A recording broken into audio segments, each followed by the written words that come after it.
Kabanata 811. Si Royce ay kanyang anak na lalaki at si Iris naman ay anak niyang babae, kaya walang pagkakaiba kung sino man sa kanila ang mamuno, basta't hindi mapupunta sa ibang tao ang kumpanyang Young. Nagbibiro ka ba, Daisy? Totoo ang sinabi mo, ngunit napakabata pa ni Royce at hindi pa nga nakakatapos ng pag-aaral sa unibersidad. Paano siya makakapamuno?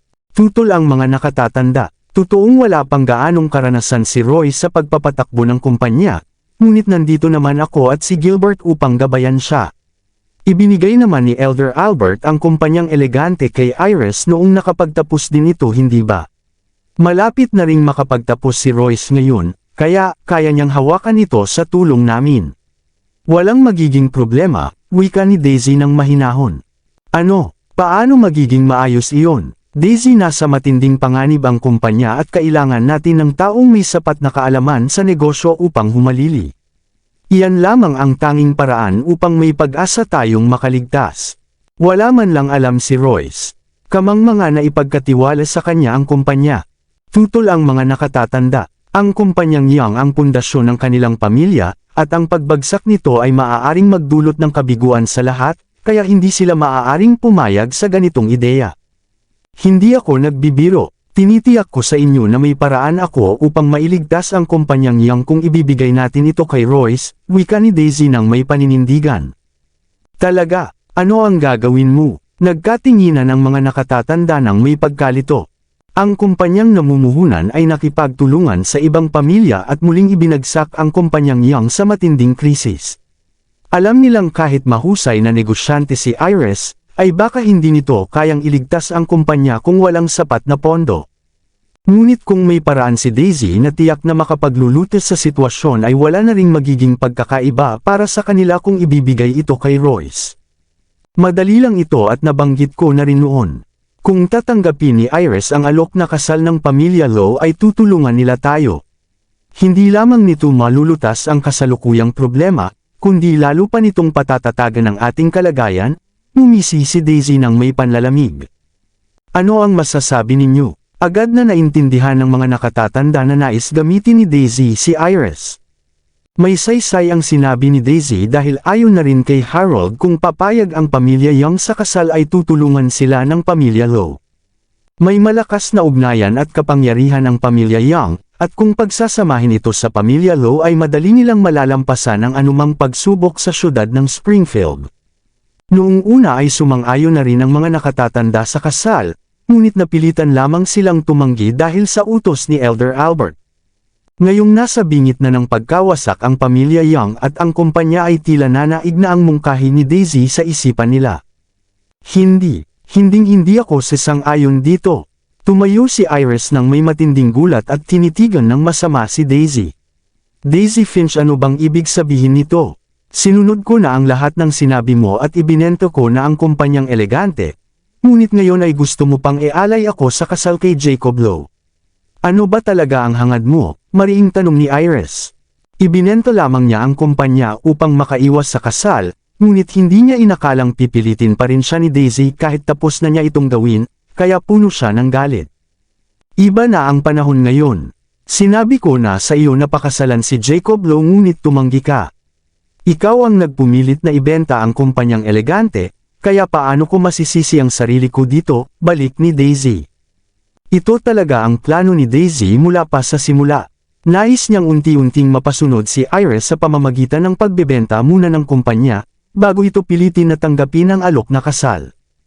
Ngayong wala na ang kumpanya ay wala na ring pananggalang si Iris at madali na itong mapasunod dahil wala na itong halaga sa paningin ng pamilya Young, at hindi na ito kakampihan ng mga nakatatanda. Malupit ang katotohanan. Daisy, malaki na ang sakripisyong ginawa ni Iris sa pamilya sa pamamagitan ng pagbebenta ng kumpanyang elegante. Hindi ba sa tingin mo ay hindi na nararapat na pilitin pa siyang magpakasal kay Jacob Low, wika ni Gilbert? Anak niya pa rin naman si Iris at dahil ibinigay na nito ang kanyang sariling kabuhayan para sa kanila, ay hindi niya ito maaaring pilitin na ialay pa ang buong buhay niyang kaligayahan, kung hindi ay siya ang pinakamasamang ama sa mundo. Bakit hindi nararapat? Si Jacob Low ay nagmula sa makapangyarihang pamilya at isa ring mahusay na binata. Siya ang pinakaangkop na mapapangasawa ni Iris, at kung hindi siya ang piliin, nino pa ang magpapakasal sa kanya sa hinaharap. Mula pa noong una ay karapatan na ng mga magulang na magdesisyon para sa pag-aasawa ng kanilang mga anak. At dahil kami ang kanyang mga magulang, ay kami ang magpapasya kung sino ang kanyang mapapangasawa. At hindi mahalaga kung ano ang nasa isip niya, wika ni Daisy habang nakangisi. Natigilan si Gilbert at alam niyang may punto ang sinabi nito. Wakas na naputol ang ugnayan nina Leon at Iris. Sa mga binata sa kanilang henerasyon ay mayroon ng kasintahan si Harvey, samantalang sina Anson at Theodore ay kilala sa pagiging mapaglaro sa kababaihan, kaya si Jacob na lamang ang natitirang maituturing na angkop para kay Iris. Kahit ayaw ni Iris sa ganitong paraan ng pagpapakasal, ay hindi niya kayang hayaang mapahamak ang anak habang ang kumpanyang Young ay nasa matinding krisis, at kailangan nila ang tulong ng pamilya Lowe. Gilbert, bagay na bagay sina Jacob at Iris, at kung palalampasan natin ang pagkakataong ito ay baka wala na tayong mahanap pang ibang paraan. Tumango ang mga nakatatanda bilang pagsang-ayon. Alam ng lahat kung gaano kalaki ang isinakripisyo ni Iris para sa pamilya, ngunit nais pa rin nilang tanggapin ito ng dalaga. Kung mapapayag nina Daisy at Gilbert si Iris, ay labis silang matutuwa na magkaisa ang kanilang pamilya at ang pamilya Lowe. Bakit ganito ang nangyayari? Namutla si Iris at umatras ng paatres hanggang sa muntik na siyang matamba. Nagkamali siya at nakipaghiwalay kay Leon para sa pamilya at ibinenta muli ang kumpanyang elegante para sa kanila. Matapos ang lahat ng isinakripisyo niya para sa kanila, ay ito pa ang naging kapalit. Ang kanyang ama at ang lahat ng nakatatanda ay handa siyang ipakasal kapalit ng kapakinabangan, kaya napuno ng labis na pagkadismaya ang kanyang puso. Iris, darating din ang panahon na kailangan mong magpakasal. Ginagawa lang namin ito para sa iyong ikabubuti, ngumiti ng pilit si Gilbert. Hindi ko kailangan ng tulong ninyo. Hinding-hindi ako papayag sa kasal na ito anuman ang mangyari. Tigilan niyo na ako, wika ni Iris sa kabila ng matinding lungkot na kanyang nararamdaman bago siya tumalikod upang umalis. Iris, huwag mo akong tatalikuran. Tumawag si Gilbert upang pigilan ito, ngunit hindi siya pinansin ni Iris at tuluyan ng lumabas ng silid. Gilbert, ito ay usapin ninyo sa loob ng pamilya, kaya hindi kami makikialam. Gayunpaman, alam mo na ang pakikipag-alyansa sa pamilya Lowe ay walang ibang may dudulot kundi kabutihan, kaya inaasahan namin na gagawin mo ang lahat upang mapapayag si Iris. At tapat kami sa aming sinabi. Kung malalampasan natin ang krisis na ito, ay buo ang aming suporta na ikaw ang mamuno sa pamilya. Wika ng mga nakatatanda. Mga nakatatanda, makakaasa kayo. Gagawin ko ang lahat, tumango si Gilbert ng may tuwa. Nasa harap na niya ang pagiging pinuno at hindi niya hahayaang mawala ang ganitong pagkakataon. Ngunit dahil nakita niyang matatag ang pasya ni Iris, ay hindi niya alam kung paano ito mapapapayag. At tandaan ninyo na sa bingit na ng pagbagsak ang kumpanya, kaya wala na tayong oras na sayangin. Ano man ang maging desisyon ni Iris, kailangan naming malaman bago magtakip silim. Karagdagang paalala ng mga nakatatanda. Sige po, naiintindihan ko, wika ni Gilbert at lumabas na rin ang mga nakatatanda, kaya silang dalawa na lamang ni Daisy ang naiwan. Daisy, ano na ang gagawin natin?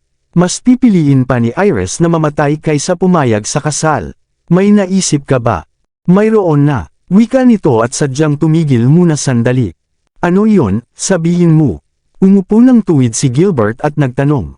Madali lang. Ikaw ang kumatawan sa pamilya Young na tumatanggap sa alok ng hari ng Hilaga. Kapag natulungan na nila tayong malampasan ang krisis, ay ikaw na ang mamuno sa pamilya. Kung hindi pa rin pumayag si Iris, ay gumawa na lang tayo ng dahilan upang tumanggi sa kanila, sagot ni Daisy. Napakagandang ideya niyan, pumalakpak si Gilbert sa tuwa. Ibig sabihin ni Daisy ay maaari niyang kunwari ay tanggapin ang alok, upang magamit si Harold sa paglutas ng kasalukuyang problema. Kahit napakalakas ng hari ng Hilaga, ay masigit pa rin ang kapangyarihan ng pamilya Young, kaya kahit bawiin man ni Gilbert ang kanilang pangako, ay wala nang magagawa si Harold kundi tanggapin na lamang ito. Gustong-gusto ni Gilbert na ipakasal si Iris kay Jacob upang magamit niya ang lakas ng pamilya Lowe, ngunit dahil tumanggi ang dalaga ay wala na siyang ibang nagawa kundi linlangin na lamang si Harold para makuha ang kanyang nais. Si Harold ay nasa antas pa lamang ng halos ganap na Panginoon, kaya hindi nito kayang pabagsakin ng pamilya Young anuman ang mangyari.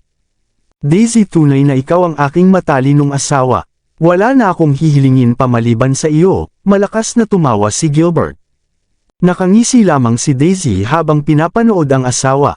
Tinawag na hari ng hilaga si Harold dahil kasing husay ito nina Elder Albert at Benedict, kaya hindi makakahabol si Gilbert sa kakayahan nito. Ngunit dahil siya ang nagsisilbing tiktik ni Harold ay tiyak na mapapahamak lamang si Gilbert sa huli. Nang sumapit ang gabi ay ipinadala ni Gilbert si Randy upang sunduin si Harold sa mansyon ng mga Young. Sa harap ng mga nakatatanda ay nagkasundo sila na ikakasal sina Iris at Jacob kung matutulungan ng pamilya Lowe na malutas ang kasalukuyang krisis. Agad na pumayag si Harold at nagkasundo sila doon mismo. Bukod pa roon dahil masama ang pakiramdam ni Gilbert at nakapagbigay ng solusyon si Daisy, ay napagkasunduan ni Gilbert at ng mga nakatatanda na ipagkatiwala na ang pamamahala kay Royce. Dahil dito ay madaling nakuha ni Daisy ang kontrol sa kumpanyang Young. Sa mga sumunod na araw ay nagbigay ang pamilya Lowe ng 650 milyon upang tulungan ang kumpanyang Young. At dahil sila rin ang may-ari ng kumpanyang namumuhunan na umaatake sa kanila ay bigla na lamang itong naglaho matapos magtagumpay nina Daisy at Harold. Nawala na rin ang panggigipit ng pamilya Shear, pamilya Collins at pamilya Fields nang mawala ang nasabing kumpanya. Habang unti-unting nakababangon ang kumpanyang Young ay nakahinga na rin ng maluwag sina Gilbert at ang iba pa. Tinupad din ng mga nakatatanda ang kanilang pangako at nagpasya na magsagawa ng seremonya upang opisyal na itanghal si Gilbert bilang susunod na pinuno. Labis ang tuwa ni Gilbert at pakiramdam niya ay lumulutang siya sa tuwa. Samantala sa opisina ng tagapamuno sa kumpanyang Synth-Ion. Tok tok tok. Nasa harap si Leon ng kanyang mesa nang may marinig na katok. Pumasok sina Spencer at Stephen. Spencer, Stephen, bakit kayo narito? Ang utos ko sa inyo ay bantayan ang pamilya Lowe at si Harold. Ano ang nangyari? Mr. Wolf, mayroong nangyari sa pamilya Young at sa pamilya Lowe. Ipinagalok ng hari ng hilaga ang kasal ng kanyang anak kay Iris Young at tinanggap na ito ng pamilya Young, paliwanag ni Spencer. Ano, gustong ipakasal sa pamilya Lowe si Iris at pumayag na ang pamilya Young. Maraming salamat sa lahat ng sumusubaybay. Please subscribe and follow my YouTube and Facebook channel, Filipino Novel. Maraming salamat po. Kabanata 815. Tumayo si Leon nang may matinding gulat. Hindi kailanman siya tumigil sa pagmamahal kay Iris, at kahit madalas siyang maging mahinahon ay hindi na niya napigilan ang kanyang sarili nang mabalitang ikakasal na ito kay Jacob. Opo. Ayon sa aming narinig ay magkakaroon ng pagpupulong ang pamilya Young upang opisyal na itanghal si Gilbert bilang susunod na pinuno. Doon din nila ipapahayag ang kanilang pagpapakasal, dugtong pa ni Spencer. Hindi maaaring mangyari iyan. Hindi pwedeng magpakasal si Iris kay Jacob Lowe. Hinding-hindi mangyayari iyan, sigaw ni Leon habang nagmamadaling lumabas. Hindi man lumapit si Iris sa kanya at itinuturing na niyang kaaway ang pamilya Young ay wala sanang dahilan upang makialam pa siya. Ngunit ang babaeng kanyang minamahal ay ipapakasal sa iba, kaya hindi na siya makakapagtiis pa. Handa na siyang isantabi ang kanyang pagmamataas upang makausap si Iris nang makasalubong niya si Cynthia sa kanyang paglabas. Leon, anong nangyari? Bakit nagmamadali ka? Tanong ni Cynthia. Hahanapin ko si Iris, mariing sagot ni Leon. Ano? Nagulat muna si Cynthia ngunit kalaunan ay naintindihan din. Nabalitaan mo na ba ang ipinag-uutos na kasal nina Jacob at Iris? Tumango si Leon. Oo, alam mo rin pala. Nagulat siya sa unang ngunit naisip niyang malawak ang ugnayan ng pamilya Shear kaya natural lamang na maunahan siya nito sa balita. Sa pagsasama ng pamilya Lowe at ng pamilya Young ay tiyak na magbabago ang balanse ng kapangyarihan sa buong syudad, kaya hindi ito maaaring palampasin ng pamilya Shear. Opo, narinig ko rin ito kay Harvey. Papunta na sana ako upang ibalita ito sa iyo, wika ni Cynthia habang naguguluhan. Alam niyang mahal pa rin ni Leon si Iris at hirap itong makalimot. Ayaw sana niyang sabihin ito dahil sa takot na makialam muli ang lalaki, ngunit ayaw naman niyang itago ito na parang itinatangi niya ito. Matapos mag-atubili ay napagpasyahan na rin niyang sabihin ito, at nagulat na lamang na alam na pala ito ni Leon. Kainis, may masamang balak ang pamilya Lo at napakabobo naman ng pamilya Yang upang pumayag sa ganitong kasal. Gusto ba nilang sirain ang sarili nila? Tiyak na ipinaalala na niya kay Ariel na mag-ingat si Iris, kaya hindi niya maintindihan kung bakit hindi ito pinakinggan ng dalaga. Labis ang kanyang pag-aalala para kay Iris. Hindi Leon, hindi ka pwedeng pumunta kay Iris ngayon. Wala kang kinalaman sa kanila at magkaaway pa kayo noon. Ano naman kung magkaaway kami? Paano ako mananatiling walang ginagawa? Mariing wika ni Leon. Naghiwalay man sila ni Iris at kung mahal nito si Jacob at kusang loob na tinanggap ang kasal ay wala na siyang ibang magagawa kundi hilingin ang kaligayahan nito.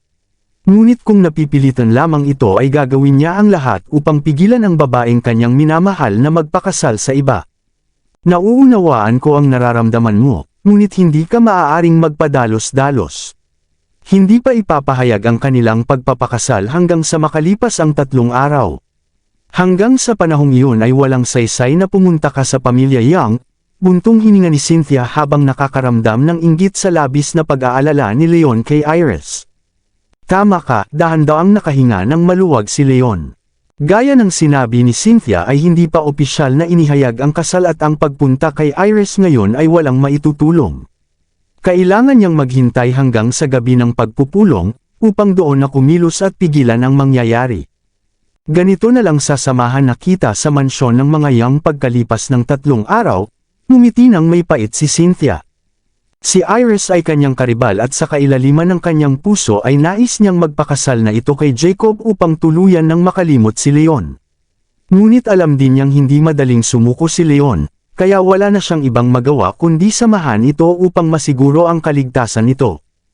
Marami nang nakalabanan si Leon sa pamilya Yang at pamilya Lo, kaya tiyak nahaharap siya sa matinding pagsalungat kung susubukan niyang pigilan ang kasal.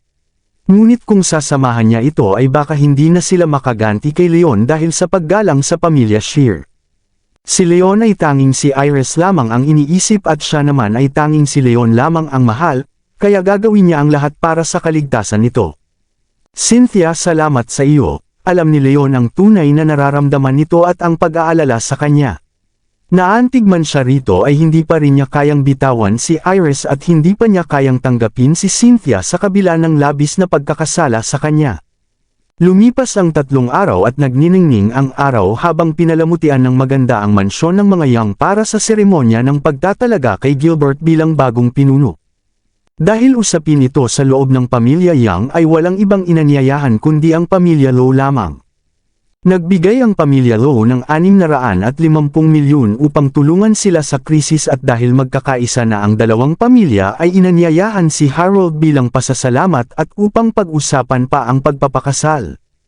Sa loob ng mansyon ay dumating sina Harold at Jacob kasama ang ilang matatapang na mandirigma ng kanilang pamilya. Ama, sigurado po ba kayong tutupad sa pangako si Gilbert Yang? Natulungan nga natin silang ngunit maaari pa rin nilang bawiin ang kanilang sinabi kapag siya na ang namumuno, nag-aalalang tanong ni Jacob. Hindi nila gagawin iyon. Huwag kang mag-alala, hawak na ni Daisy ang kumpanyang Yang, kaya wala na tayong dapat ikatakot kay Gilbert Yang. At kung hindi man nila tuparin ang kanilang pangako ay ako na ang gagawa ng paraan upang pilitin sila, ngumisi ng masama si Harold. Hindi siya mangmangat dahil pumayag na si Gilbert na ipakasal si Iris kay Jacob ay wala na itong magagawa pa upang umatras. Mabuti, kapag napangasawa ko na si Iris makikita natin kung paano pa magmamalaki si Leon, bulong ni Jacob sa tuwa. Si Iris ang pinakamagandang babae sa buong Springfield at pangarap ng lahat ng lalaki, kaya labis ang kanyang tuwa na magiging kanya na ito. Higit sa lahat alam niyang may pagtingin pa rin si Leon kay Iris at alam niyang magdurusa ito kapag nakuha na niya ang dalaga. Dahil sa lahat ng nangyari sa pagitan nila, ay wala na siyang ibang hangad kundi makitang maghirap si Leon at labis siyang nasasabik sa isiping iyon. Masyado kang madaling matuwa, wala nang halaga si Leon sa atin. Kapag natapos ko na ang lahat kay Gilbert ay tatapusin ko na rin si Leon upang ipakita sa kanya ang kapalaran ng sinumang lumalaban sa atin, panghahamak na wika ni Harold habang nanlilisik ang mga mata. Samantala nakakulong si Iris sa kanyang silid na may 2 bantay sa labas. Dahil tumanggi itong pumayag sa kasal ay inutusan ni Gilbert ang mga bantay na huwag itong hayaang makatakas. Sa loob ng silid ay nakaupo si Iris sa may bintana at nakatitig sa kawalan. Payapa sana ang kanyang buhay hanggang sa dumating ang lahat ng pagsubok sa pamilya Young. Nawala sa kanya si Leon at ang kumpanyang elegante para sa pamilya hanggang sa wala na siyang matira. Matapos ang lahat ng isinakripisyo niya ay handa pa rin siyang ialay ng kanyang ama at ng mga nakatatanda para sa pakikipag-alyansa sa pamilya Lowe. Puno ng pagkadismaya at panghihina ng loob ay ilang araw na siyang nag-iisip kung ano ba ang kanyang pagkakamali at paano nauwi sa ganito ang lahat. Ang tanging alam niya ay namimiss na niya si Leon at hindi ito kailanman nawala sa kanyang isipan.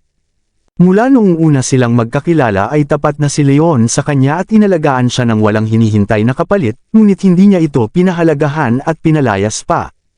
Sa wakas ay napagtanto na ni Iris ang labis na pagsisisi sa pakikipaghiwalay kay Leon at kung maibabalik lamang niya ang panahon ay hinding-hindi niya ito isusuko para sa pamilya. Ngunit huli na ang lahat. May kasintahan na siyang si Cynthia at siya naman ay ikakasal na kay Jacob, kaya wala na silang pag-asa pang bumalik sa dati. Sa sandaling iyon ay bumukas ang pinto at itinulak ni Randy si Gilbert na nakaupo sa silya papasok sa silid. Hindi man lang gumalaw si Iris at nanatiling nakatungo. Iris, galit ka pa ba sa akin? Nang makitang hindi sumasagot ang anak ay buntong hininga si Gilbert at inutusan si Randy na lumabas muna. Maya-maya ay silang dalawa na lamang ang naiwan sa loob. Ano ba ang gusto mo? Nagising si Iris sa kanyang pag-iisip at malamig na nagtanong. Iris, ngayong araw na ako magiging pinuno. Nais kong nandoon ka sa aking tabi at pag-usapan na rin natin ang kasal. Paliwanag ni Gilbert, mahalagang okasyon ang kanyang pagtatalaga bilang pinuno at hindi nararapat na manatili lamang sa loob ng silid ang kanyang anak. Hindi ako pupunta. Sinabi ko na sa iyo na hinding-hindi ako magpapakasal kay Jacob Lowe, mariing sagot ni Iris. Alam niyang walang saysay ang pagtutol at walang nakikinig sa kanyang damdamin, ngunit determinado pa rin siyang lumaban hanggang sa huli. Bakit mo pa pinapahirapan ang sarili mo? Alam mo namang tapos na ang lahat sa pagitan ninyo ni Leon Wolf. Bukod sa kanya ay si Jacob Lowe na lamang ang angkop na mapapangasawa sa henerasyon ninyo. Wala ka man sa kanya ngayon ay pwedeng magbago iyan at maaari mo rin siyang mahalin kapag nagtagal kayo ng magkasama, seryosong wika ni Gilbert. Kunwari lamang siyang pumayag sa kasal ngunit nais pa rin niyang pumayag si Iris upang magamit nila ang tulong ng pamilya Lowe. Hinding-hindi mangyayari, mas pipiliin ko pang mamatay kaysa magpakasal sa kanya, mariing sagot ni Iris. Bakit ka ba ganito? Napabuntong hininga na lamang si Gilbert at sinabing, sige na, hindi na kita pipilitin kung ayaw mo talaga. May bahagi pa rin ng kanyang pagkadismaya dahil mawawala sa kanila ang pagkakataong magamit ang yaman at lakas ng pamilya Lowe kung makakansela ang kasal. Ano, totoo bang hindi ko na kailangang magpakasal kay Jacob Lowe? Tama ba ang narinig ko? Napasinghap si Iris sa hindi paniniwala. Tama ang narinig mo. Maaga pa namang pumanaw ang iyong ina at hindi ko nagampanan ng maayos ang aking tungkulin bilang iyong ama. Ibinenta mo na ang kumpanyang ipinamana ng iyong lolo para sa pamilya, at kung pipilitin pa kita sa kasal na iyon matapos ang lahat ng isinakripisyo mo ay wala na akong karapatang tawaging ama pa, buntong hininga ni Gilbert. Anak niya pa rin naman si Iris at kung tumanggi ito ay hindi niya ito maaaring pilitin para lamang sa sarili niyang kapakinabangan. Totoo ba? Napakasalamat naman ama, hindi ka nagbibiro sa akin, hindi ba? Tuwang-tuwa ang naging mukha ni Iris bagaman nag-aalinlangan pa rin siya matapos ang lahat ng nangyari. Siyempre hindi. Pumayag lang ako sa kasal upang magamit ko ang pamilya Lowe para tulungan tayo ngayon. Si Harold ay nasa antas pa lamang ng halos ganap na Panginoon, samantalang marami tayong mandirigma na nasa antas na iyon o mas mataas pa, kaya wala akong pangamba na magagawa nito ang anumang masama sa atin. Naiintindihan ko. Magtitiwala ako sa iyo sa huling pagkakataon, at kung malalaman kong niloloko mo lamang ako ay itatanim ko ito sa puso ko habang buhay. Masayang ngumiti si Iris na nakahinga ng maluwag dahil hindi siya ipinagpalit ng kanyang ama para sa sarili nitong kapakinabangan. Huwag kang mag-alala, tutupad ako sa aking pangako. Halika na at samahan mo ako sa pagpupulong, wika ni Gilbert ng may kumpiyansa. Sige po, tumanggo si Iris ng may ginhawa at itinulak na ang wheelchair ni Gilbert palabas ng silid. Samantala sa malaking bulwagan ay naroon na ang lahat ng mahahalagang miyembro ng pamilya, kasama sina Daisy at Royce, pati na rin ang ilang inanyayahan mula sa pamilya Lowe. Nang sandaling iyon ay narinig nila ang mga yabag at lumabas si Iris sa tabi ni Gilbert. Tumahimik po ang lahat. Nang makitang pumasok si Gilbert ay sinimulan ng isa sa mga nakatatanda ang pagpupulong. Nagpatawag kami ng pagpupulong na ito dahil sa dalawang dahilan. Una, alam ko na narinig ninyong lahat na inatake ang kumpanyang Young at muntik na itong mawasak. Si Gilbert ang namuno sa atin upang malampasan ang krisis na ito, paliwanag ng matanda habang pinupuri si Gilbert. Alam ng lahat ang nangyari at sa kanilang alam ay nakaligtas lamang ang kumpanya dahil ibinenta ni Iris ang sarili niyang ari-arian, at pumayag na ipakasal kay Jacob upang makuha ang tulong ng pamilya Lowe. Sa madaling sabi, nakinabang lamang si Gilbert sa mga sakripisyong ginawa ng kanyang anak. Mababa ang tingin ng iba pang miyembro ng pamilya kay Gilbert dahil hindi ito kasing husay ni Jonah sa pakikipaglaban, at mas mababa pa rin ang nagawa nito para sa pamilya, kumpara kay Iris. Nahihirapan silang tanggapin si Gilbert bilang bagong pinuno. Pangalawa, hindi makatatagal ang pamilya kung walang namumuno. Dahil nakarete si Elder Albert, napagkasunduan namin na si Gilbert, na nag-alay ng malaking sakripisyo para sa atin, ang magiging bagong pinuno ng pamilya, anunsyo ng matanda. Tumahimik ang lahat. Kahit may pagdududa sa kakayahan ni Gilbert, siya pa rin ang ama ni Iris, at ang lahat ng nagawa ng anak ay maituturing din na tagumpay niya.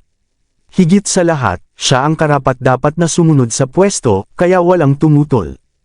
Itutuloy na natin ang seremonya wika ng matanda at pinaalis ang mga nakaharang sa daan. Itinutulak na ni Iris pasulong si Gilbert nang biglang may sumigaw. Sandali lang, lumabas si Harold mula sa karamihan. Ano yan, hari ng hilaga? Kunot noong tanong ni Gilbert habang nakaramdam ng pangamba sa panghihimasok nito bago pa man siya maitanghal bilang pinuno. Mr. Young, may kasunduan tayo. Sinabi ninyong ipapakasal ninyo ang inyong anak sa aking anak kung tutulungan namin kayo sa krisis ng inyong kumpanya. Ngayong maayos na ang lahat, tuparin ninyo ang inyong pangako at sabihin ninyo na ngayon kung papayag kayo, mariing wika ni Harold. Wala naman tayong minamadali. Pag-usapan na lang natin iyan kapag naging pinuno na ako ng pamilya Young, nag-aalalang sagot ni Gilbert. Hindi pwedeng ganoon. May tamang pagkakasunod-sunod ang mga bagay, at nauna pa ang ating kasunduan sa kasal. Dito na kayo magpahayag ng inyong pagsang-ayon at hindi naman ito magtatagal. Kabanata 820, hindi umatras si Harold. Harold Lowe, ano bang ibig sabihin nito? Natatakot ka bang baka bawiin ko ang aking pangako? Dumilim ang mukha ni Gilbert. Nandito ang lahat ng mahahalagang miyembro ng pamilya at malapit na siyang maging pinuno. Kung aaminin niya agad ang kasal ay magiging katatawanan lamang siya sa sarili niyang pamilya kapag binawi niya ito sa huli. Kapag nawala ang tiwala ng sarili niyang pamilya ay wala na rin sa kanya nagagalang pa. Tama ang hinala mo. Talagang nag-aalala ako. Kung hindi mo naman balak bawiin ang pangako mo, bakit mo pa ito ipinagpapaliban? Itinuturing mo ba akong mangmang? Panghahamak na wika ni Harold. Kahit malapit nang maging pinuno si Gilbert ay hindi pa ito ganap, dahil hindi pa tapos ang seremonya. May pagkakataon pang pag-usapan kung ano man ang hindi pagkakaunawaan sa pagitan nila ngayon, ngunit kung mangyari ito kapag pinuno na si Gilbert ay maaaring magalit ang buong pamilya Young. Alam ni Harold ang kanyang kalamangan kaya hindi niya hahayaang maging pinuno si Gilbert hanggat hindi ito sumasang-ayon sa kasal.